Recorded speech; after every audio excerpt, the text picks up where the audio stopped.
12A toner எப்படி வந்து refill பண்ணுறது, இதுதான் வந்து 12A மாடல் டோனர். ஃப்ரண்ட்டில் இந்த லாக் வரும். இந்த லாக்கில் உள்ள ஸ்க்ரூவை வந்து நீங்கள் கழட்டுங்க. எல்லாமே ஸ்க்ரூ டைப்பாக தான் இருக்கும். டைப் தான் உங்களுக்கு ரீஃபில் பண்ணுறது. என்ன பண்ணணும்னா, இந்த ட்ரம் இருக்குது பாருங்கள், இந்த ட்ரம்மை அப்படி புஷ் பண்ணி இந்த இடத்துல உங்களுக்கு லாக்கு மாதிரி இருக்கும். ஸோ அப்படியே சுற்றியே நீங்கள் இழுத்தீங்கன்னா அந்த ட்ரம் வந்து தனியாக வந்துடும். இப்போ நெக்ஸ்ட்டு வந்து உங்களுக்கு ஒரு ரோலர் இருக்குது. இதில் நீங்கள் எப்பயுமே பாடியில் எப்பயுமே டச் பண்ணக்கூடாது. பாடியில் டச் பண்ணிங்கன்னா உங்கள் ஃபிங்கர் பிரிண்ட் கூட அதில் வந்துடும். இந்த இருக்கா இந்த லாக்கும் அது மாதிரி உங்களுக்கு 2 சைடில் லாக் இருக்கும். இந்த 2 லாக்கையும் வந்து நீங்கள் ரிமூவ் பண்ணணும். இந்த லாக்கை உங்களுக்கு எடுக்க முடியலன்னா ஃபஸ்ட்டு உள்ளே வச்சு ஒரு சின்ன நீடில் மாதிரி வச்சு நீங்கள் தள்ளி விட்டுருங்க. ஒரு சைடு ரிமூவ் பண்ணியாச்சு, அப்படியே இன்னொரு சைடு ரிமூவ் பண்ணிடுங்க. ரிமூவ் பண்ணனே இந்த ஸ்ப்ரிங்கு ஒன்று இருக்கும், ஓகேங்களா?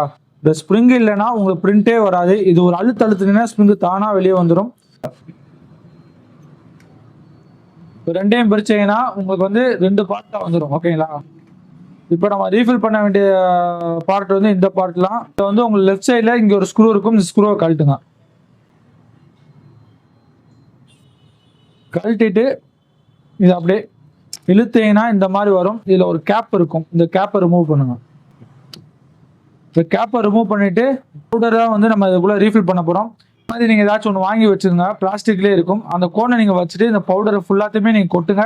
இது வந்து இந்த பவுடர் வந்து 120 கிராம் வரைக்கும் இந்த கேட்ரேஜ் வந்து பிடிக்கும்.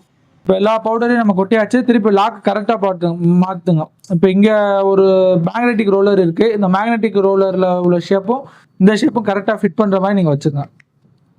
புஷ் பண்ணிடுங்க. புஷ் பண்ணிட்டு ஸ்க்ரூவை போட்டுருங்க. 2யும் ஒன்று சேர்த்துட்டு திருப்பி அந்த லாக்கை வந்து கரெக்டாக மாட்டுங்க.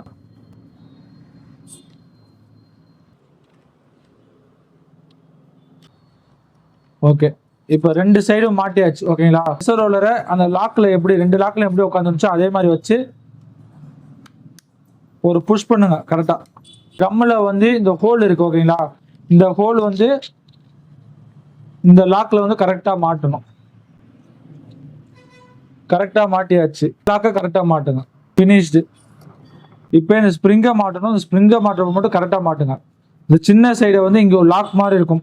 ஃபஸ்ட்டு இந்த லாக்கில் மாட்டிடுங்க. இல்லாட்டி அந்த லாக் உடஞ்சிடும், ரொம்ப சென்சிட்டிவாக இருக்கும். அவ்வளோதான். இப்போ ரீஃபில் பண்ணியாச்சு. பக்காவாக 1500 காப்பீஸ் மினிமம் உங்களுக்கு எல்லாமே ஈல்ட் ஆகும்.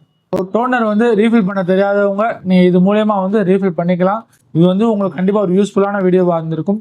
ஸோ இந்த வீடியோவை லைக் பண்ணுங்கள், உங்கள் ஃப்ரெண்ட்ஸுக்கும் ஷேர் பண்ணுங்கள். இந்த வீடியோ எப்படி இருந்துச்சுன்னு உங்கள் கருத்து கீழே அவங்க கமெண்ட் செக்ஷனில் தெரியப்படுத்துங்க.